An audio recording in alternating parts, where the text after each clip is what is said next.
On May 16, 2011, the New York Times published an op-ed titled "The Long Overdue Palestinian State" by Mahmoud Abbas, president of the Palestinian National Authority. In that piece, Abbas called for the United Nations to formally recognize a Palestinian state based on the pre-1967 borders, regardless of negotiations with the State of Israel. The article appeared just a few days before Barack Obama's much-anticipated speech on the Arab Spring, in which the president also tried to jumpstart peace negotiations between Israel and the Palestinian Authority. To reach an agreement on a two-state solution, Obama declared, Israel must agree to return to the pre-1967 borders, modified only by mutually agreed land swaps.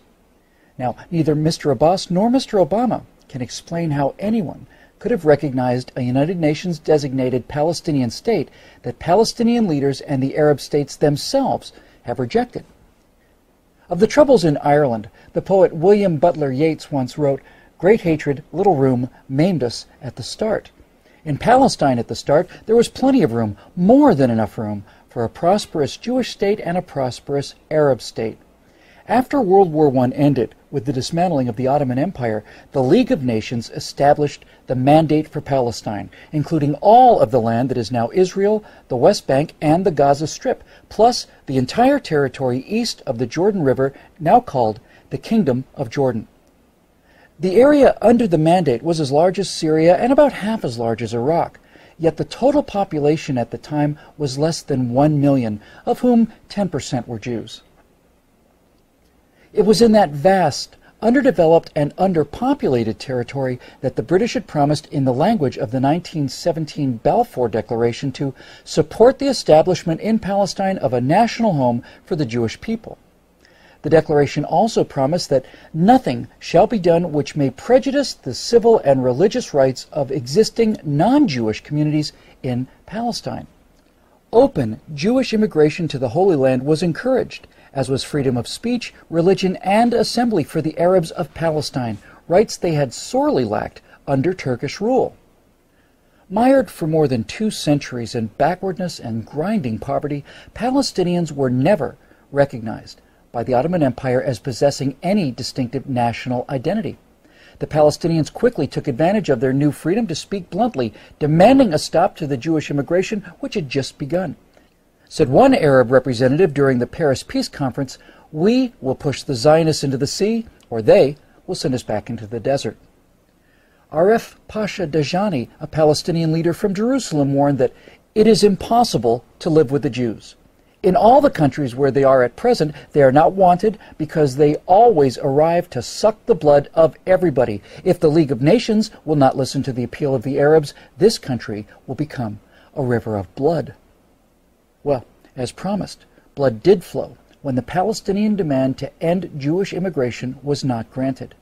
Jerusalem was the first flashpoint for regular Arab attacks on Jewish communities in April 1920. Palestinians from nearby towns poured into the old city. The Muslim mayor of Jerusalem and other notables worked up the crowd to launch a jihad against the Jews.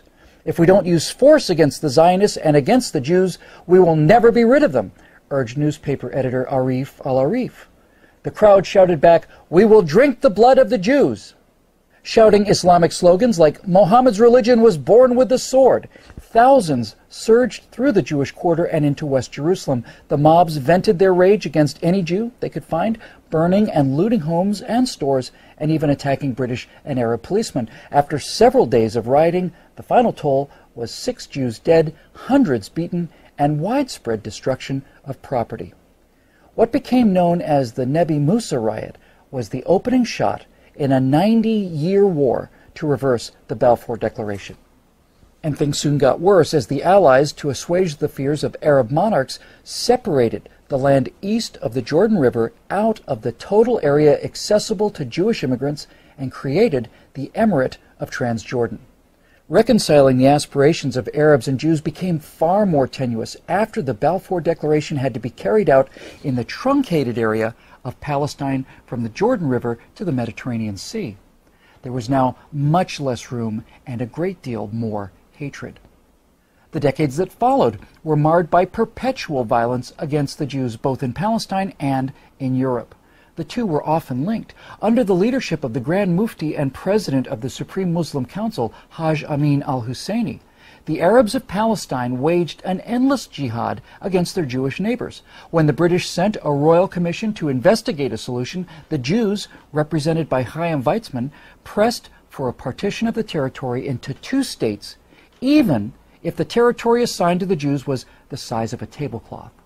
The Peel Commission's final report, published in July 1937, proposed such a division. The Jews were offered an independent state in a small enclave along the seacoast from Tel Aviv to the north of the country, constituting about 20% of the remaining Mandate territory, while the Palestinian Arabs would get 80% for their own state. Desperate for any means to be able to bring in large numbers of the endangered European Jews, the Zionists reluctantly accepted the Commission's partition plan. Led by the Mufti, the Arabs rejected partition out of hand and pressed on with the armed revolt against the Mandate. The British succeeded in putting down the violence for a time. Al-Husseini was sent into exile, ultimately in Hitler's Nazi Germany, where he lived as a special guest of the Fuhrer.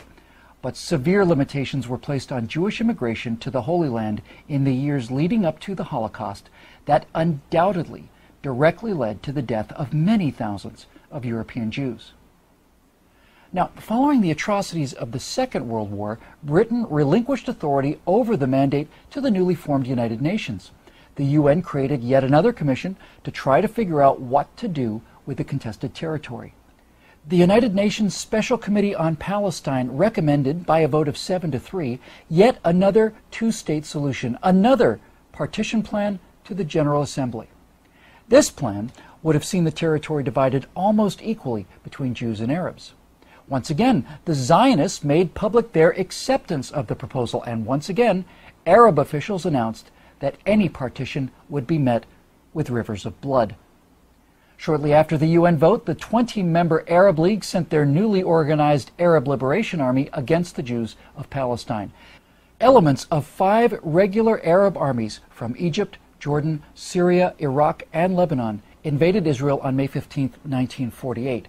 Arab League Secretary General Abdul Rahman Azam vowed, "This will be a war of extermination and a momentous massacre, which will be spoken of like the Mongol massacres and the Crusades."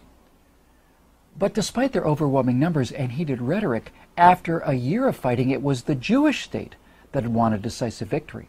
Based on the 1949 armistice lines, Israel's territory expanded by almost 40%. The Palestinian Arabs were the big losers. For the second time in 10 years, their leaders rejected a partition plan that would have given them independence and more land designated for their state than for the Jewish state. Instead, they ended up with nothing, and 650,000 Palestinians became refugees. Jordan's King Abdullah sent his Arab legion to occupy the Palestinian West Bank and annex the territory to his kingdom. Egypt took the Gaza Strip and for the next 18 years denied Palestinians any civil rights. It never occurred to the rulers of Jordan or Egypt to create a state for the homeless Palestinians, nor did new Palestinian leaders like Yasser Arafat protest this occupation of their land by foreign rulers. Now, 3 times in the past decade, Israeli prime ministers have offered Palestinian leaders an independent state far more generous than anything Jordan and Egypt ever allowed when they controlled the West Bank and Gaza. At Camp David in 2000, Israeli Prime Minister Ehud Barak agreed to the border suggested by President Clinton that would have established a West Bank Gaza Palestinian state with some territorial adjustments and with the Palestinians getting East Jerusalem as their capital. For his part, Palestinian Liberation Organization Chairman Yasser Arafat walked out of negotiations, went back home, and launched the Second Intifada. Invoking Islamic Jew hatred as justification, the Palestinians conducted a 3-year brutal campaign of suicide bombings against Israeli pizza parlors, wedding halls, and discotheques.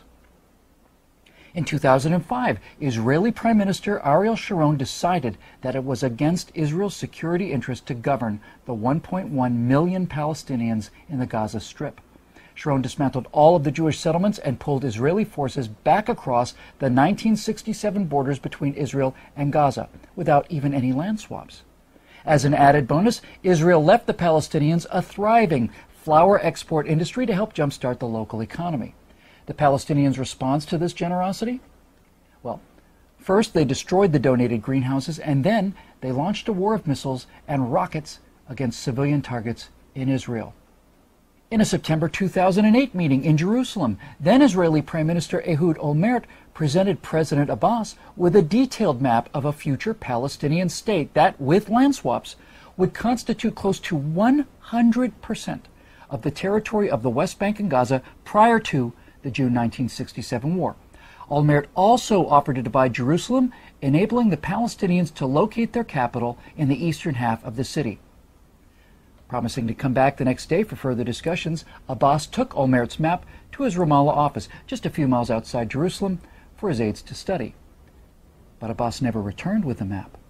This was the last time the Israeli and Palestinian leaders met.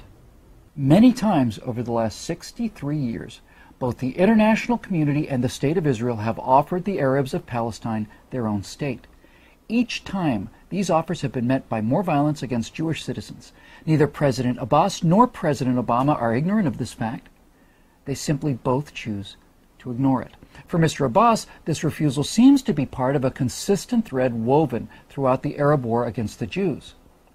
Mr. Obama's positions remain more mysterious.